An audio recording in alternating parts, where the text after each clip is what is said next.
ever lost someone and felt like the world just stopped making sense? Like the rest of life kept moving, but you are stopped in pain, stuck in confusion, in silence. Hi, everyone. I'm Dr. Katia Batista, psychiatrist. Today we are talking about grief, the normal kind, the complicated kind, and how to cope and help others cope too. Grief is something we will all experience, but we don't talk about it enough or prepare for how deeply it can affect our minds, our emotions, and our daily life. Losing someone you love can feel like a part of you has been taken away, whether it's a spouse, a child, a parent, or a close friend. We don't just grieve their absence, we grieve the memories that won't happen, the routines that are broken, the future that we did imagine together. Let me give you a case. Peter, 47 years old, lost his wife to cancer last year. They were married for 20 years. Since then, he wakes up every day, still experiences to hear her voice. His trouble sleeping, avoids their favorite places. She feels like a ghost is in his own life. This is grief, and it's not weakness. It's the natural emotional wound left when we lost someone that the present gave meaning to our world. Grief is not a straight line. It's not about moving on. It's about learning to live with the loss. There are 5 stages of grief, and let me tell you, everyone goes through them, but not in the same way. But this will help us understand the process and how it might look like. The first one is denial. This is the mind first defense. It's the moment where reality feels too overwhelming to face. You might think this cannot be happening. People often describe feeling numb, disconnected, or as if they are in a dream. It's not that they don't intellectually know the person is gone. It's that their heart has not accepted yet. Denial gives us a space to begin absorbing the loss little by little. Second, anger. Once denial starts fade, pain surfaces and it often comes out as anger. Anger toward the doctors, the universe, God, or even the person who died. It can feel unfair. You might ask, why then? Why now? Anger is pain, and it's okay to feel it. Anger is part of the healing. It means you are starting to process the loss. Forward, bargaining. This is where the what if and if onlys take over. If only I had taken them to the doctor sooner. What if I had said something different?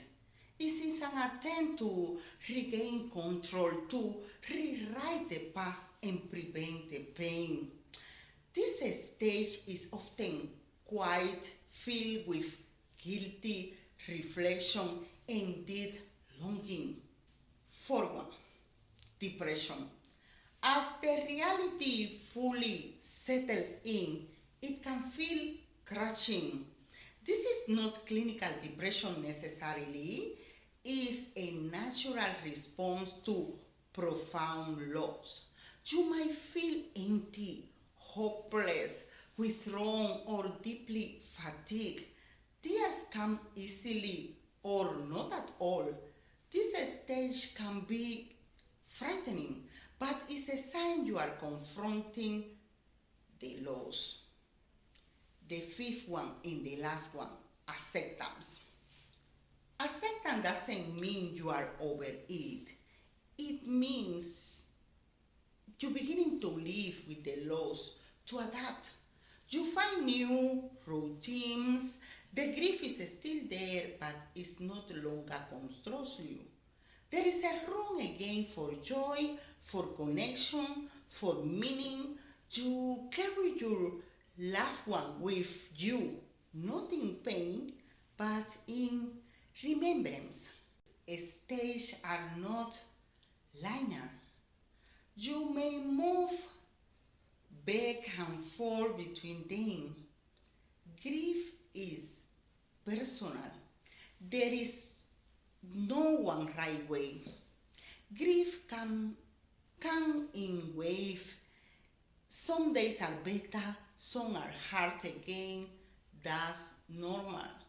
Some people in grief report brief sensory experiences of the deceased, like hearing their voice, smelling their perfume, or feeling their presence, like the case I told you earlier.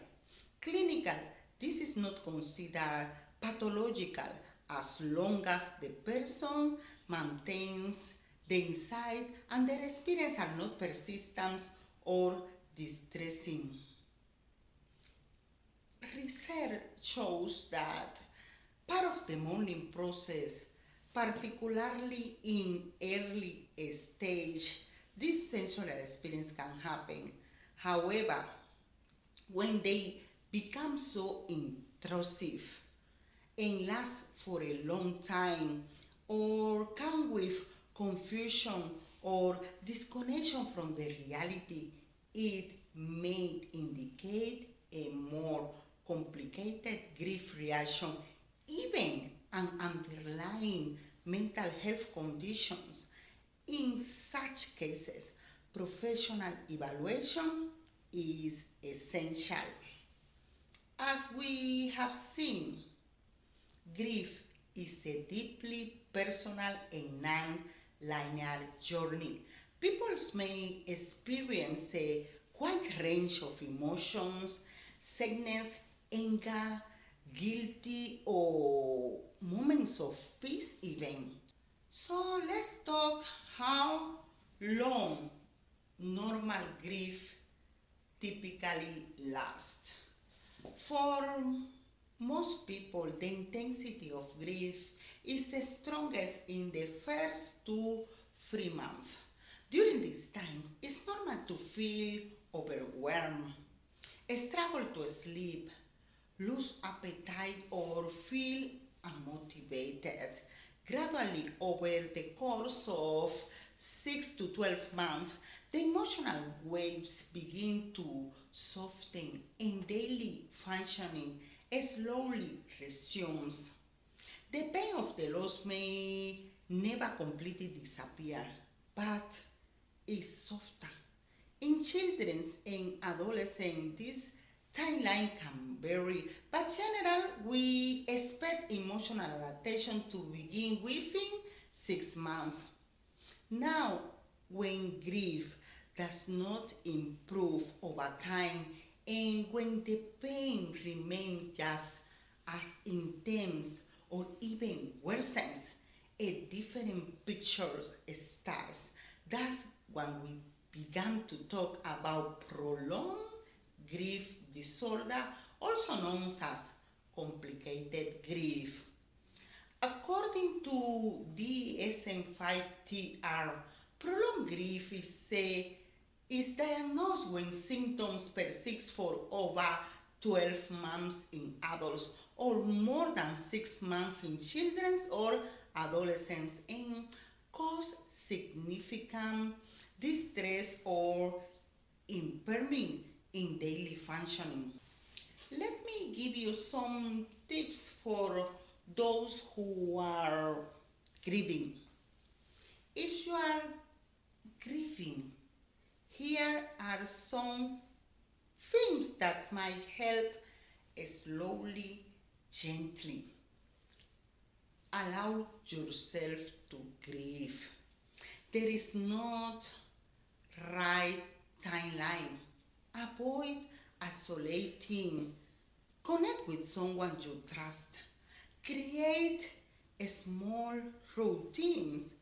Write even letters to the person you have lost. Say what's in your heart.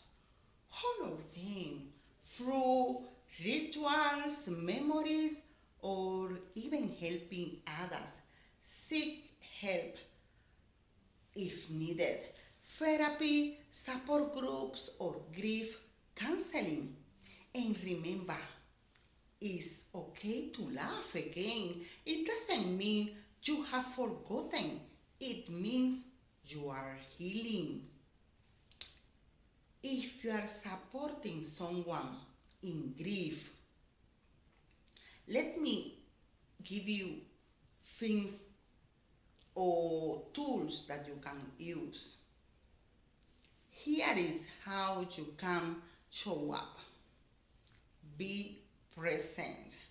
Just being there, speak louder. Don't try to fix their pain. Listen carefully. Let them repeat the story, cry, or say nothing at all. Offer practical support like meals or even child care. Be patient. Grief doesn't have a deadline, like I said. Just encourage them to seek professional help when it is needed. Sometimes the most healing thing we can say is simply, I'm here with you. Grief is the price of love, and it hurts because really it matters. But there is something to hold on to. Grief will change you, but it doesn't have to break you. One day the pain won't be as sharp. The memories will bring more wounding tears, and you will carry their love not as a wound, but as a quiet strength. You are not alone. You don't have to go through it, to go through this process alone. There is hope and there is help, even in those hard situations. Thank you. If you like my content, please like, comment, and subscribe. Thank you for watching.